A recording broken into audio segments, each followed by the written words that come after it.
Olá, tudo bem? Voltamos a mais um estudo da Bíblia Sagrada do livro de Daniel, continuando nessa maravilhosa jornada de aprofundamento, de compreensão maior sobre esse maravilhoso livro de Daniel. Hoje o segundo estudo sobre o capítulo 8. Eu fiquei devendo aí algumas explicações dentro da Bíblia sobre esse capítulo 8, que é um capítulo um pouquinho mais complexo, mas com aplicações bem possíveis de serem compreendidas por todos nós e vividas na nossa experiência religiosa com Cristo. Vamos lá, então? Imediatamente. Vamos começar lendo os versos 13 em diante de Daniel, onde a gente parou na última aula. Beleza? Depois ouvi um santo que falava e outro santo lhe perguntou: até quando vai durar a visão do sacrifício diário suprimido e da transgressão desoladora? Até quando o santuário e o exército ficarão entregues para que sejam pisados aos pés? Ele me disse: até 2.300 tardes e manhãs. Depois o santuário será purificado. Versos 13 e 14. Curtinhos, né? Mas cheios de significado. Vamos retomar algumas ideias. Justamente no momento da vitória ou da supremacia do chifre pequeno, que nós já vimos que é o poder papal, Daniel ouve uma conversa entre dois seres celestiais. Como no capítulo 4, essa audição implica algo relacionado a juízo. Lembra lá do capítulo 4, da visão da árvore, em que o rei ouviu uma voz e tal, que representava juízo sobre o império dele? Pois é, essa ideia apareceu de novo aqui. No hebraico, aí aparece uma pergunta que é traduzida em português: até quando? E esse até quando significa tudo que nós já vimos até agora que foi feito pelo chifre pequeno. Até quando duraria essa atuação do chifre pequeno? Ou seja, até quando toda essa ação de pisar o sacrifício diário, ou o diário, como nós vimos, pisar o sistema de intercessão, de todo o sistema que foi estabelecido no santuário terrestre e que Jesus está fazendo no santuário celestial? Até quando duraria a perseguição dos santos, etc. Até quando isso continuaria? É disso que está falando essa grande visão. É uma visão que é apresentada de 2.300 tardes e manhãs. E então, ao final desse período, o santuário seria purificado. Esse estudo passado, a gente falou sobre o dia do juízo, dia da expiação. E agora vai aparecer bem essa explicação porque está falando do santuário. E isso uma coisa está diretamente relacionada à outra. O Jacques Tucan explica que somente após as 2.300 tardes e manhãs que a assolação destruidora do chifre pequeno vai terminar. Uma interpretação dada mais tarde pelo anjo Gabriel. O fim do chifre pequeno não será resultado de causas naturais, mas por um ato extraordinário de juízo da parte de Deus, encerrando o ciclo da história. Importante entendermos isso, temos isso em mente, porque vai servir essa informação para mais à frente. Bom, a linguagem usada aí para responder até quanto tempo duraria foi a mesma empregada para a realidade do serviço realizado no santuário terrestre. Ou seja, tarde e manhã se refere aos serviços diários do santuário. É uma expressão tipicamente relacionada aos santuários. E mais, tarde e manhã tem a ver com um dia literal, um dia real. Alguns tentam encontrar na história alguma aplicação para um período literal de 2.300 dias mesmo, ou seja, 6 anos e 4 meses. Mas será que a profecia está falando de 2.300 dias ou é um período maior? Nós vamos entender um pouquinho se 2.300 dias é 2.300 dias literais ou anos. O que nós sabemos é ali que tarde e manhã está falando de um dia, mas temos que ver se esse dia é literal ou é simbólico. Bom, para começo de conversa, nós vimos que, e isso William Shea, um grande teólogo, nos ajuda a entender, a gente já viu que na visão de Daniel 8 é um cenário com vários símbolos. Tem carneiro, bode, que não são exatamente carneiros e bodes literais, são impérios que estão representados por esses animais. Nós vimos 4 chifres, chifre pequeno, tudo simbolismo. O que poderia significar esses 2.300 dias ou 2.300 tardes e manhãs, se não algo simbólico? O fato de Daniel usar tarde e manhã, que é uma forma que não é muito comum de se medir o tempo, evidencia a natureza simbólica desse período. Isso acontece em Daniel 7:25 e Daniel 12:7 também. por exemplo, onde aparecem tempos em vez de anos. Em Daniel 9, inclusive, o profeta usa a expressão semana ao invés de anos. Outro fato importante, um hebreu jamais avaliaria a quantidade de tempo tão larga como essa, usando 2.300 dias. Ele diria 6 anos e 4 meses. Então, por que Daniel usou 2.300 dias? E o que significa isso? Vamos entender rapidamente o princípio dia-ano. Tem 2 textos na Bíblia que nos ajudam a entender que dias podem ser compreendidos como anos numa avaliação profética. O primeiro texto está em Números capítulo 14, verso 34. Lá é dito o seguinte, segundo o número dos dias em que vocês espiaram a terra, 40 dias, cada dia representando um ano, vocês levarão sobre si as suas iniquidades durante 40 anos e terão experiência do meu desagrado. Então, 40 dias, 40 anos. A equivalência está aí, né? O outro texto é de Ezequiel, capítulo 4, verso 6. Quando você tiver cumprido esses dias, deite-se sobre o seu lado direito, e você levará sobre si a maldade da casa de Judá durante 40 dias. Um dia para cada ano. Novamente o princípio dia-ano. Alguém pode pensar, mas por que não pode ser 2.300 dias? O que tem? Bom, é uma visão larga e já vou explicando. Nesse capítulo 8 nós não vamos conseguir ver, não vai ser possível identificar nem o início dessa visão e nem o fim. Nós vamos falar do fim, mas nós não vamos identificar quando é. Isso vai ficar para o estudo do capítulo 9. Parece que eu estou sempre jogando para frente, né? Mas não é assim, não. Eu estou explicando para vocês que dentro do livro de Daniel, a complexidade de alguns símbolos só é elucidada fartamente quando você explora melhor o texto de diversos capítulos, tá bom?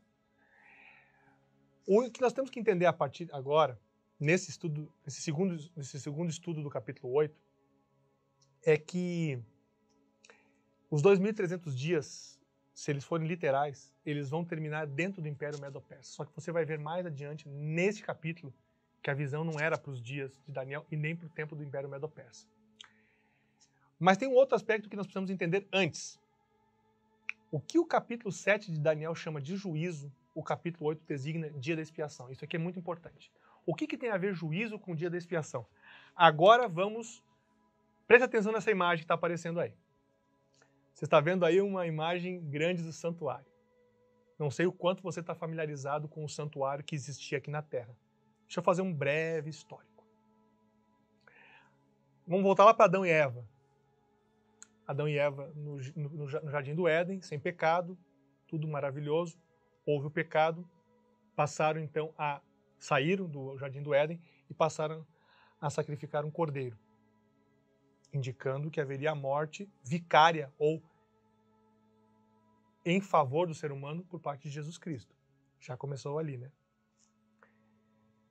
Depois o tempo passa e Deus cria um sistema educativo para que o povo de Deus, o povo dele, pudesse compreender o que significava a morte de Jesus, a salvação e a graça.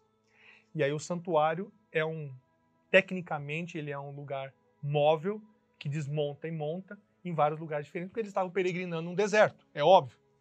Tinha as 3 grandes partes do santuário, o átrio ou pátio geral, o lugar santo e o lugar santíssimo, que você está vendo mais ou menos ali nessas imagens. Eu estou deixando, você vai acompanhando as imagens junto. Tem o pátio ali, parte interna, e depois você tem o lugar santíssimo. Você tem as tendas, os véus que separam uma parte da outra. Você tinha ao redor desse lugar todas as tribos acampadas. Tá? Você tem o sumo sacerdote, o cordeiro sem mancha. Você tem ali Santíssimo, Santo e Pátio. Você está vendo ali a altura e tudo mais. Né? Você tem ali depois as colunas, as tábuas, toda a confecção desse santuário.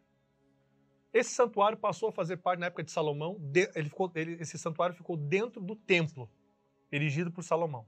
Depois o templo foi destruído pelos babilônios, depois foi reconstruído na época do Império Persa sob o comando de Zorobabel, depois foi reformado na época de Herodes e finalmente foi destruído completamente pelos romanos no ano 70. E aí não tem mais santuário terrestre. Mas vamos entender o que é que tem a ver isso com o dia do juízo. Talvez a gente volte para a imagem daqui a pouquinho do santuário para entender. Em Levítico 16 aparece, então, o dia do juízo, dia da expiação ou Yom Kippur. O Jacques Tucan explica que o ritual em si é rico em conotação de juízo. Por que tem imagens de juízo ali? Porque você tem a separação de 2 bodes. Esses 2 bodes, um representa o sacrifício de Cristo e outro representa o bode que leva os pecados. Deixa eu só explicar uma coisa importante. O dia da expiação era um dia em que, todos os dias, tá? Voltando um pouquinho atrás, todos os dias os pecadores levavam os animais para serem sacrificados, animais sem defeito, porque Jesus é o cordeiro sem defeito, diz lá em Hebreus, que tira o pecado do mundo. Então, esse cordeiro já tinha que ser sem defeito na época, antes de Jesus se manifestar aqui na terra. Então, já havia esse cordeiro sem defeito.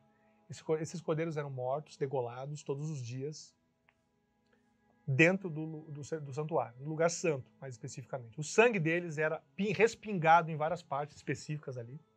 Depois tinha uma parte, tinha um destino para a gordura. Tem vários aspectos que eu não vou entrar agora em detalhes, porque isso aqui não é uma aula sobre santuário. A gente pode até fazer uma aula sobre santuário, mas não é o objeto agora. Aqui é para você entender os princípios básicos do santuário. Então, por que o santuário tem a ver com juízo? Porque havia uma separação. No dia da expiação, uma vez ao ano, o sumo sacerdote, que era de uma linhagem específica, somente ele entrava no lugar santíssimo, que era uma outra parte do santuário, onde estava a Arca da Aliança, com a Tábua dos 10 Mandamentos, com o cajado de Arão e com o maná. Ali ele entrava, onde havia a manifestação da presença de Deus, que é chamada de Shekinah. Ali ele entrava, no lugar santíssimo, oficiava, então, o serviço com a morte do cordeiro, do bode. Só que havia um outro bode, um bode chamado de emissário ou Azazel. Sobre ele, simbolicamente, eram colocados todos os pecados do período religioso do ano ali, sobre os pecados das pessoas. Por quê? Porque quando as pessoas confessavam seus pecados e o animal era morto e o sangue ficava ali no santuário, era como se os pecados das pessoas ficassem sujando o santuário. Eles não estavam transferidos. Porque você pode pensar assim, tá, mas como assim? Quer dizer que os pecados eram transferidos para o santuário? É essa a ideia. De que o santuário ficava com os pecados e que esses pecados depois precisavam ser eliminados completamente. Isso acontecia no dia da expiação. Aí você vai dizer, mas o que isso tem a ver com o juízo? Ora, é isso, exatamente isso que você precisa entender. O juízo é o momento, o juízo final é o momento em que vai ser eliminado completamente o pecado. Tal como acontecia no ritual do dia da expiação. Isso vai acontecer, não aconteceu ainda. Por isso que antes dessa eliminação total tem que acontecer o juízo investigativo, ou na sua forma investigativa. Ou seja, enquanto as pessoas... Como é que você vai saber quais os pecados... Quem foi perdoado e quem não foi perdoado se você não fizer o juízo investigativo? A intercessão está acontecendo, mas as pessoas já estão sendo julgadas. E o juízo, a Bíblia fala em várias partes, que o juízo começa por aqueles que são do povo de Deus. Então a separação dos 2 bodes, um puro e outro impuro, leva à compreensão de um juízo.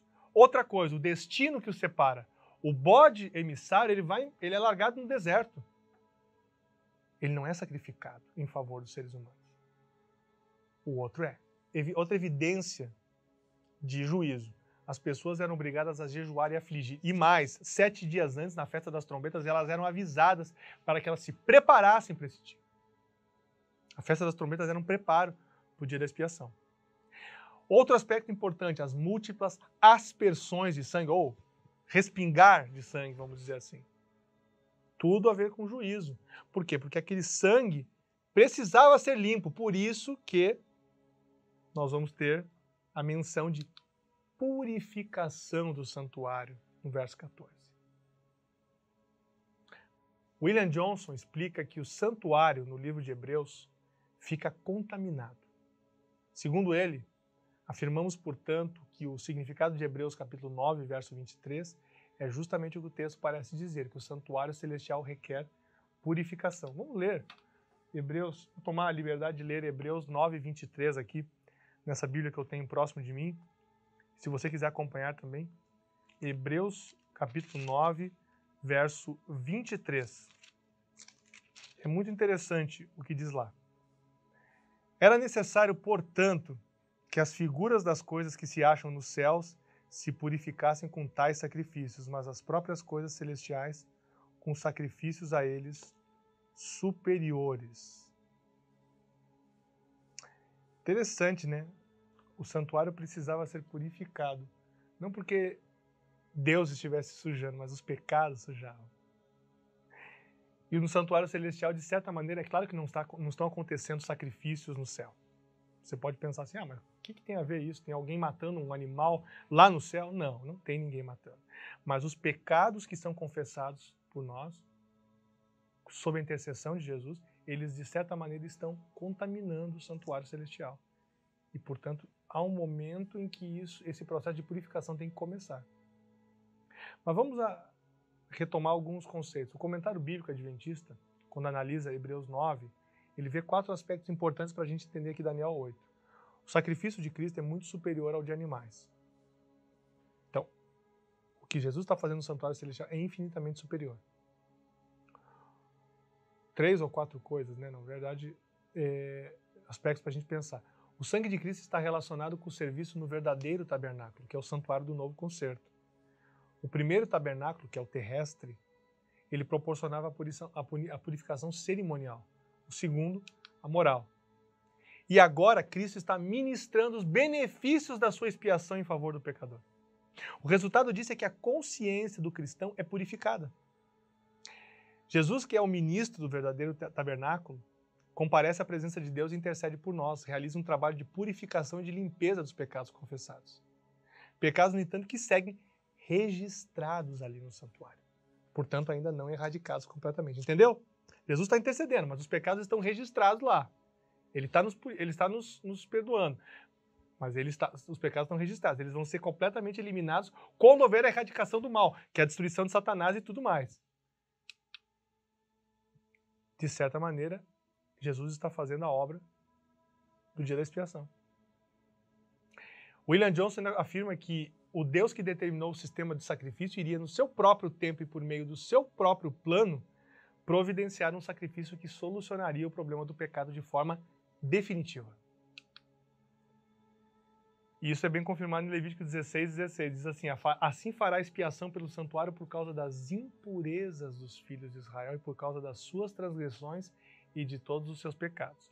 Fará o mesmo pela tenda do encontro que está com eles no meio das suas impurezas. Então, fala da impureza que precisa ser purificada. Então, a purificação do santuário, resumo, o contexto bíblico, está ligada ao juízo, porque ela só vai acontecer quando isso estiver ocorrendo em paralelo. O juízo precisa estar acontecendo para poder chegar à purificação final do santuário. Ou seja, o perdão completo dos pecados e a erradicação dos pecados. Uma coisa é o perdão, outra coisa é a eliminação completa. E o Dokan ainda diz que vai além, que essa cerimônia representa mais do que o juízo. A purificação do santuário é, na verdade, o sinal da purificação total de toda a terra no dia do juízo divino. Claro, porque não vai mais ter pecado. Mas aí, como é que eu posso ter certeza que esse santuário não é um santuário terrestre? Vamos lá, pensar. A Bíblia fala da existência de um santuário celestial, e mais fala de um terrestre, mas ela diz que o santuário terrestre foi construído pelo modelo do celestial. Acompanhe comigo, Êxodo capítulo 25, versos 8 e 9. O que foi dito para Moisés por Deus? E farão para mim um santuário para que eu possa habitar no meio deles, segundo tudo que mostrar a você como o modelo do tabernáculo e como o modelo de todos os seus móveis, assim mesmo vocês o farão. Êxodo 25, 8 e 9. Olha só que interessante, João também vê esse santuário celestial nas suas visões lá do Apocalipse, Apocalipse 11, 19. Abriu-se então o santuário de Deus que se acha no céu, e foi vista a arca da sua aliança. No seu santuário sobrevieram relâmpagos, vozes, trovões, terremoto e forte chuva de granizo. Interessante, João viu esse santuário no céu. Miqueias também tem uma consideração importante, Miqueias 1, 2 e 3. Escutem todos os povos, prestem atenção. Ó moradores, e todos os seus, ó terra e todos os seus moradores. O Senhor Deus será testemunha contra vocês, do seu santo templo o Senhor falará. Um templo celestial. Porque eis que o Senhor sai do seu lugar, e ele desce e anda sobre os altos da terra. Interessante, né? E Hebreus 8, 1 e 2, que é mais específico ainda. Ora, o essencial das coisas que estamos dizendo é que temos tal sumo sacerdote, que se assentou à direita do trono de majestade dos céus, se assentou à direita do trono da majestade dos céus. Jesus sentado à destra de Deus nos céus, como ministro do santuário do verdadeiro tabernáculo, ou seja, ele é intercessor e ele está no papel de ministro do santuário, portanto, ele também tem a prerrogativa de fazer o trabalho de expiação e, portanto, o trabalho de juízo. Perfeito? Tabernáculo que o Senhor erigiu, não o homem, e complementa. Era necessário, portanto, que as figuras das coisas que estão nos céus fossem purificadas com tais sacrifícios. Mas as próprias coisas celestiais requerem sacrifícios superiores àqueles, porque Cristo não entrou em santuário feito por mãos humanas, figura do verdadeiro santuário, porém no próprio céu, para comparecer agora por nós diante de Deus. Está bem claro, né? Jesus intercedendo no santuário celestial. Ok? Espero que tenha ficado claro para você.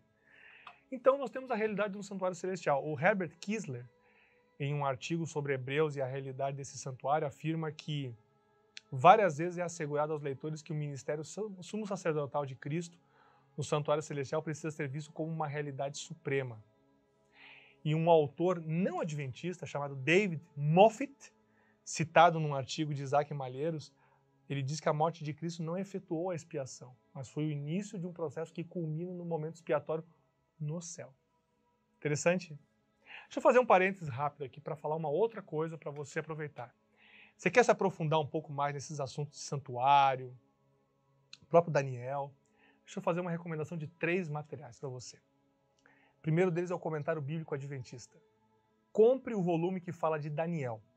E você vai ter uma ampla visão dos comentários, versículo por versículo, do livro de Daniel. Além de introduções que dão uma abordagem, uma contextualização histórica do livro. Muito importante.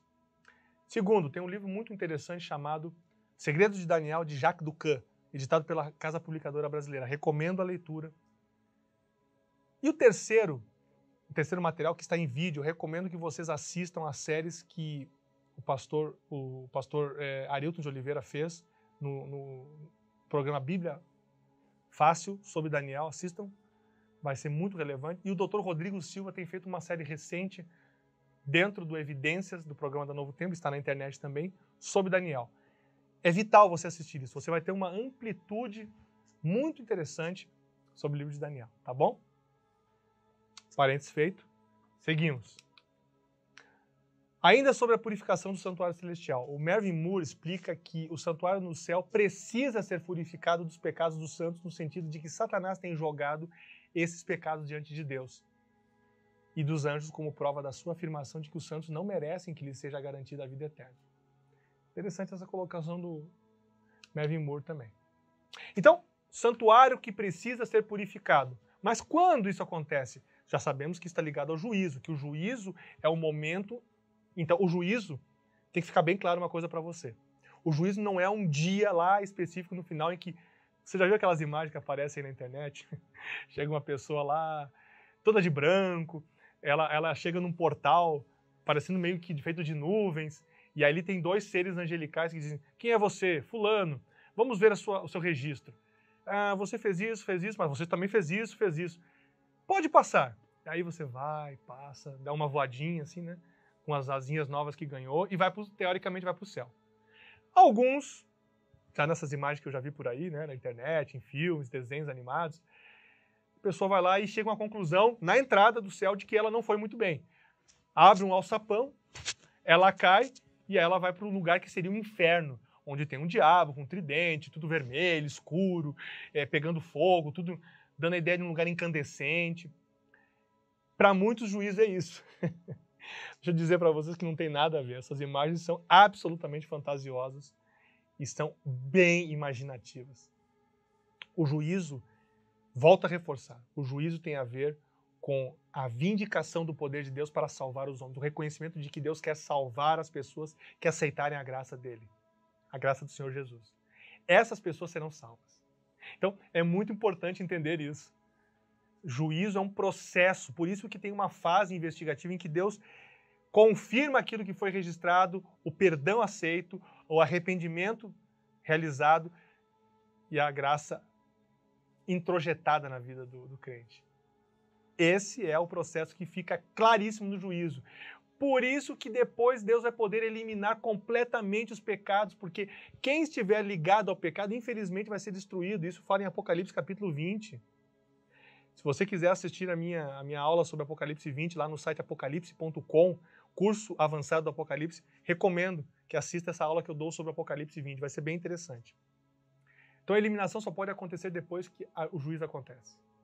Beleza? E o dia da expiação é o modelo que foi apresentado. Por isso que a visão que Daniel recebe de 2.300 anos e não dias, vai ser uma visão que vai chegar até o momento em que vai começar no céu esse processo que é aqui no reino terrestre, no santuário terrestre era conhecido como dia da expiação. Vamos continuar a leitura e as coisas vão ficar mais claras. Eu estou em Daniel 8, versos 15 e 16. Depois que tive a visão, eu, Daniel, procurei entendê-la. Foi quando se apresentou diante de mim um ser que tinha a aparência de homem. E eu ouvi uma voz de homem que vinha das margens do rio Ulai e que gritou assim: Gabriel, explica a visão a esse homem. Gabriel, hein? Ele veio para perto de onde estava e quando chegou fiquei com muito medo e caí com o rosto em terra. Mas ele me disse: filho do homem, você precisa entender que essa visão se refere ao tempo do fim. Olha que importante.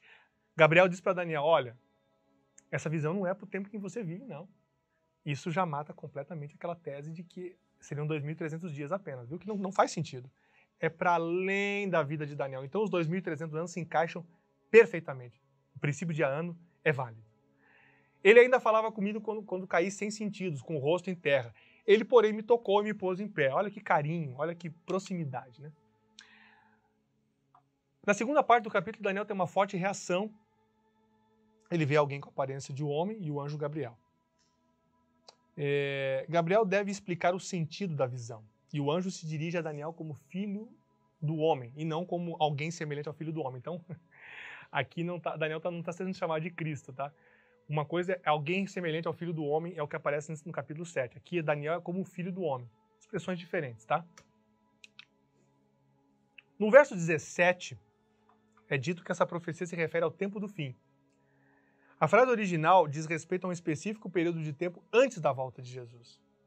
Portanto, não é a mesma coisa que fim dos tempos. Então, essa profecia, ela chegaria a um tempo mais à frente, mas não seria o último tempo da Terra, seria um pouco antes.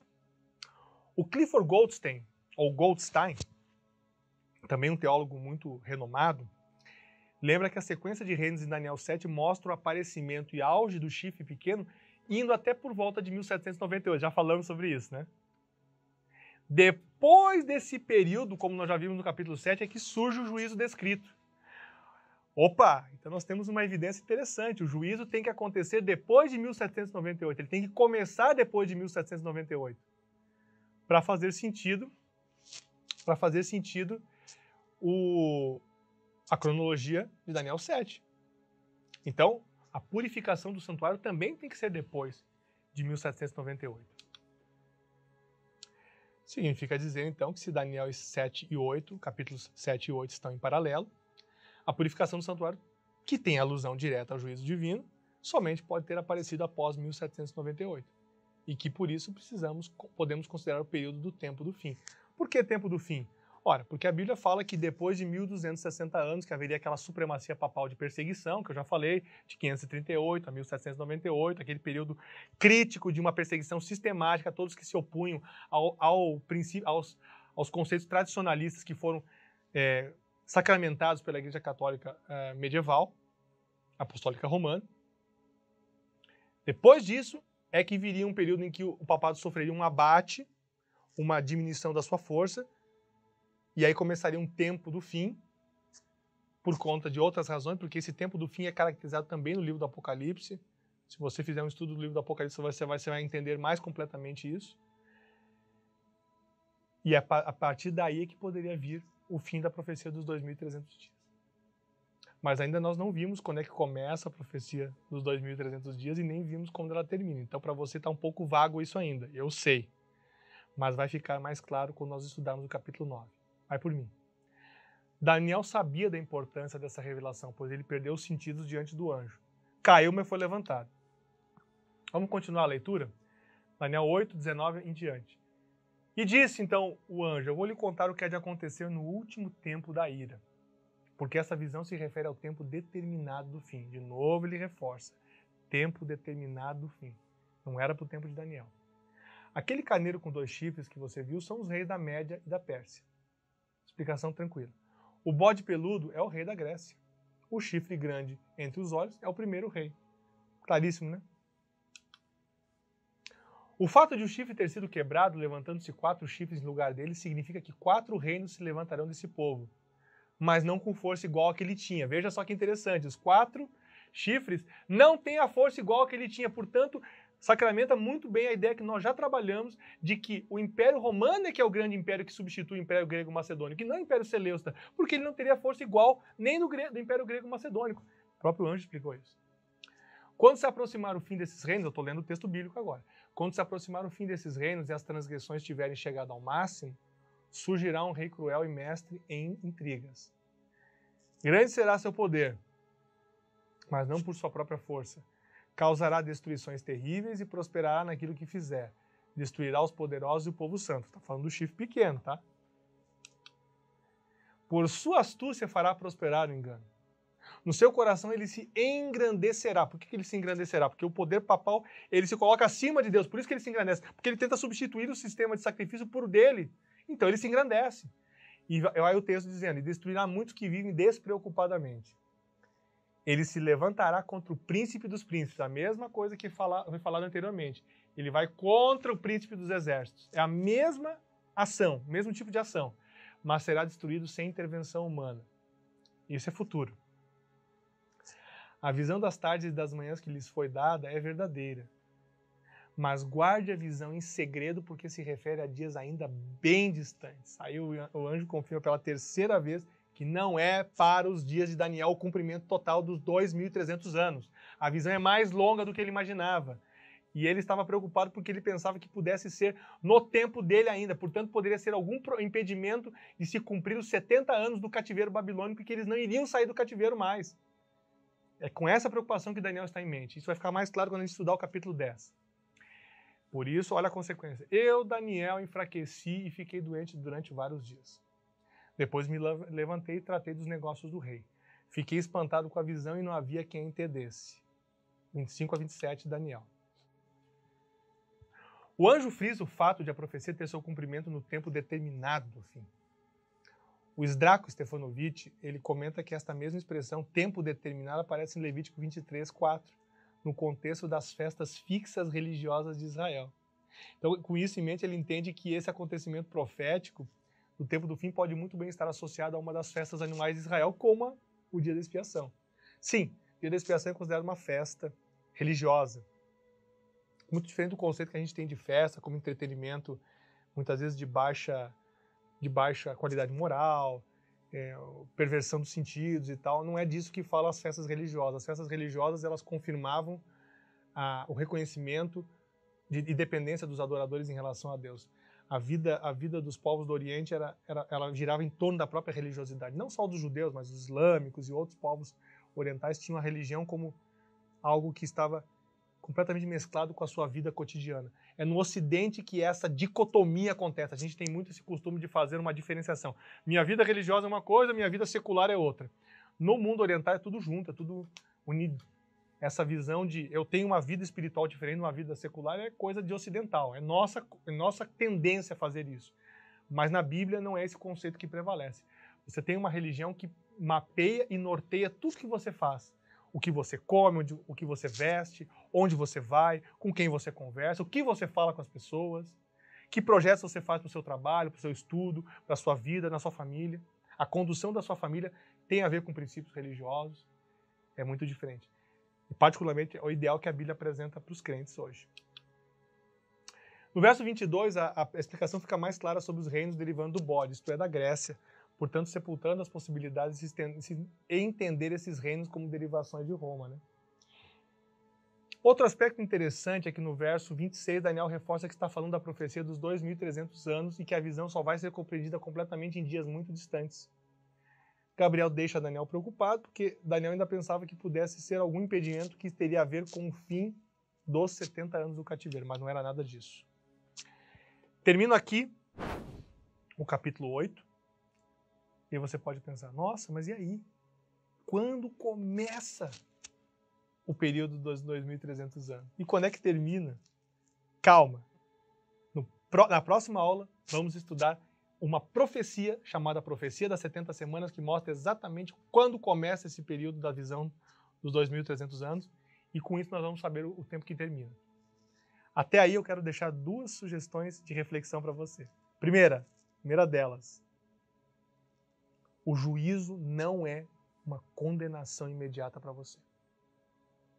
O juízo é a oportunidade que Deus dá de reconhecermos a sua soberania e o seu profundo e amoroso desejo de salvar as pessoas. O juízo não é motivo de tristeza e de preocupação para quem está com Cristo. O juízo é motivo de alegria para aqueles que vão ter a sua certeza de reinar com Cristo para sempre na eternidade. Segundo ponto. Existe um processo de intercessão permanente e contínua no santuário celestial. Jesus não está dormindo, nem de férias, nem abandonou. Jesus também não é um ser fantasmagórico que aparece por aí como se fosse uma assombração. Não, Jesus está intercedendo por você e por mim no santuário celestial, uma atividade bem proativa, bem específica e bem importante. Junto com a intercessão, ele está fazendo o julgamento do povo de Deus, aqueles que se arrependem dos seus pecados. O arrependimento vem de Deus. É Deus que te faz chegar ao arrependimento. E o perdão é Deus que te leva a perdoar e a se sentir perdoado. Se você está hoje carregado com culpas, tristezas, mágoas, peça a Deus para perdoá-lo, para ajudá-lo a perdoar os outros também. É tão importante quanto se sentir perdoado. Aliás, uma coisa praticamente interfere na outra. Que Deus te ajude muito a refletir sobre isso. Deus te ajude a ser alguém confiante nas promessas de Deus e na sua intercessão. Posso orar com você brevemente? Grande Deus, muito obrigado por esse estudo do capítulo 8, pelas verdades que são levantadas sobre o juízo, sobre a purificação do santuário, ou seja, o momento em que Jesus começa o julgamento. Nos ajude a confiar em tudo aquilo que o Senhor já revelou para nós, e que a partir dessas verdades, desses conhecimentos, possamos compreender o seu grande e profundo amor por cada um de nós, a ponto de nos perdoar, nos levar ao arrependimento e nos purificar de toda injustiça, e também nos dar a certeza de que um dia o próprio santuário celestial será purificado, não terá mais nenhum resquício de pecado lá, nem esses registros que foram deixados. Continue nos abençoando nessa jornada de estudo da sua palavra, em nome de Jesus. Amém.